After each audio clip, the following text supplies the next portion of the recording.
Welcome to the show.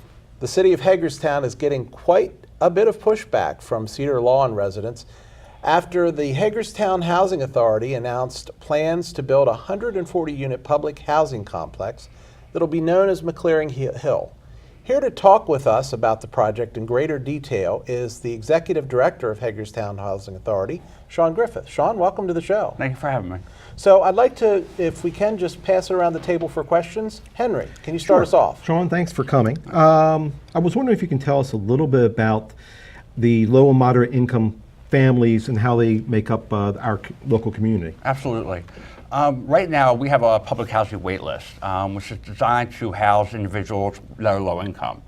Our current wait lists are about 6,500 people. 6,500? 6,500 individuals, and of those, the majority of those are Washington County residents. Now, the 6,500, are they, I hate to say it this way, but are they qualified low income? In other words, they meet the income They levels? meet the initial schedule.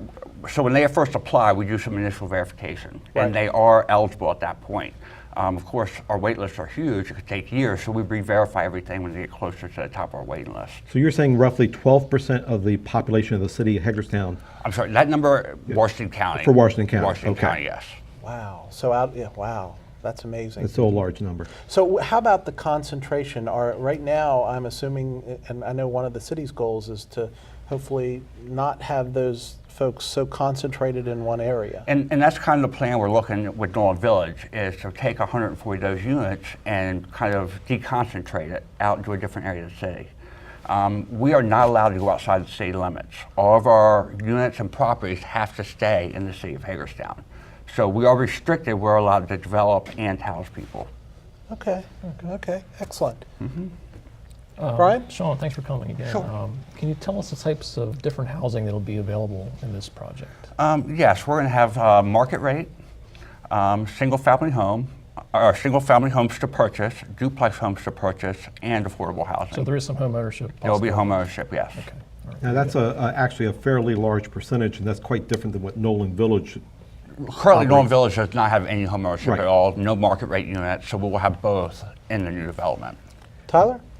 Well, overall, what's just the HHA's mission, and what services do you provide, and to what populations overall with housing projects? Sure, like absolutely. this? Our mission is to provide quality, safe, affordable housing, and also to provide residents with opportunities outside of housing. We have an extensive resident services department that works closely with all of our residents to work with them to get high school diplomas, GEDs, obtain better employment, even home ownership. In fact, last month alone, we had 4 residents leave one of our developments and buy homes.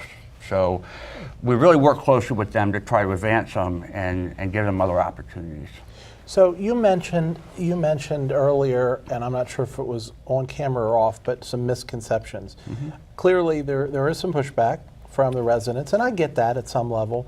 What are the misconceptions? Well, one of the issues I heard was we didn't give them enough notice. Well, it wasn't until March of this year that we actually found out we could even pursue this option.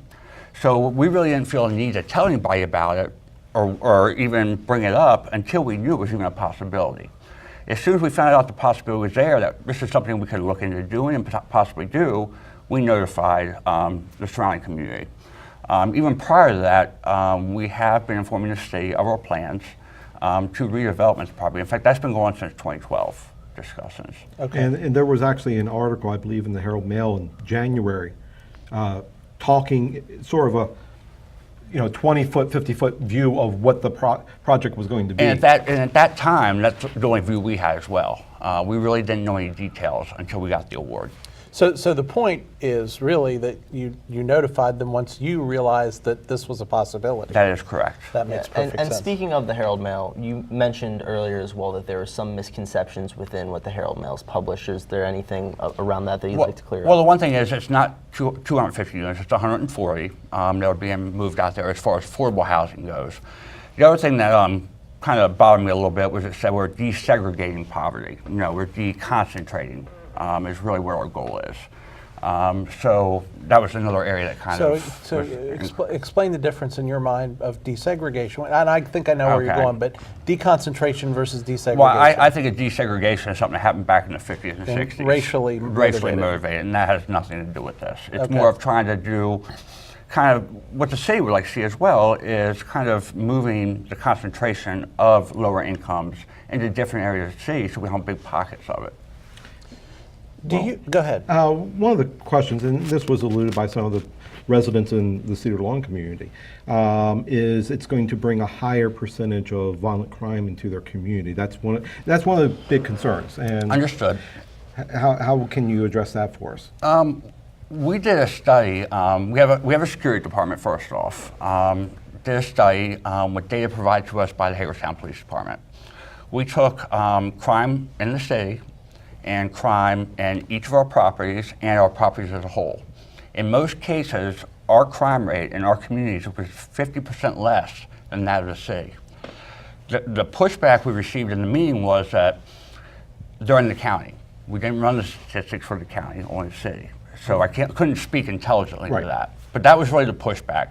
So we have looked at, we have a security department, we work closely with the police department, and we enforce our lease the best we can, which is, we're pretty firm on our lease. Now, Elgin Station, that comes under your purview? Yes, it does. And that's a model of a potential home ownership Correct. program. There's homeownership in Gateway Crossing. Okay, and that's very close to where Nolan Village is. Do you notice any distinct changes in the way the properties are maintained at Elgin Station versus the way they were formerly maintained before it was redeveloped, or to Nolan Village? Well, I will say this. I mean, our residents at Nolan are great. They're great people. Over the times we've started having these discussions, we've been meeting with them and getting to know them. I've been getting to know them really well. One of the things historically have shown that when you have a newer community and you have the market rate units of home ownership, the community is better maintained by its residents. And that's really proven at Gateway Crossing. I mean, you drive through there now, it looks as good today as it did 15 years ago when it was built, if not better. So talk to us a little bit, if you would, about the properties you do manage and maybe some of the properties that you don't manage. Because I think there may be a misconception also that you manage all of the low-income properties throughout the city, and I don't think that's true, is it? No, there's other forms of low income in Hagerstown. They're overseen by HUD in that Okay. sense. We have a What are housing some- choice voucher program. What are some of the examples of what are some of the properties that you don't manage? Marston Gardens, Okay. Bethel Gardens, Alexander House, Okay. I think Halfway Manor, but that's out in the county. Okay, so Those are some that we don't manage. I'm Okay. sure there's more and, that are and there. what are the ones that you do manage? Potomac Towers, Walnut Towers, Nolan Village, Douglas Court, Frederick Manor, Parkside, Gateway Crossing, and the Brooks Building. Tell me briefly about the condition of Nolan right now. What's the emphasis is to get those units demolished and build new? I would like to say that's an accurate statement. Our goal is for the first 140 McCleary Hill, they obviously will be new. Okay. Depending upon what the funding levels or funding looks like in 3 years, we get to our third phase, we may have to do substantial rehab on existing Nolan. We're not sure yet. Very good. So the paper reported that it was like an A, B, C step, but one of the first items was part of Nolan Village was going to be raised.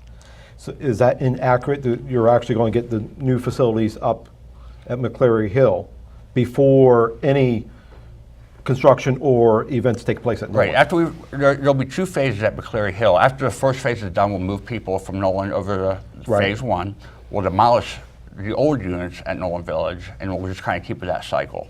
Phase 3 and 4, like I said, are a little up in the air. We're hoping to rebuild, but we're not sure if that's going to be a viable option. Now, are there some health concerns with the existing buildings because they were built back in the early 70s? Yes, we don't really have any health concerns, but in looking into the future, we did a study probably 4 years ago, and they were projecting about $12.5 million of capital needs in Nolan Village alone.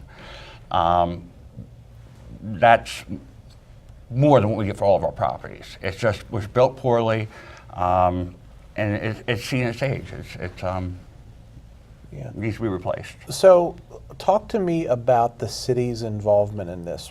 Have they recently had to make zoning changes or other changes or was it all zoned appropriately? It was zoned appropriately. So this is something that realistically was, and I know you had to see if it was viable from other perspectives, and you just found that out in March. But from a zoning perspective and the city of Hagerstown's perspective, this is a reasonable use of this property. That is correct. There is no reason that they can, or actually, or should, or even could complain. Is that fair to say? I would like to say that it's fair to say, yes. Okay. And in terms of their goals with respect to decentralizing, I think that's a word we like, the low to moderate income populations, this also works in concert with what they're trying to do there? Yes, it does. It's part of our consolidated plan, actually. What conversations have you had specifically with the residents? We've, like I said, we first realized we had to do something with Nolan. We started talking to him then. Back in 2014, we put in an application that was denied. Originally, we were going to build on the land next to Nolan Village.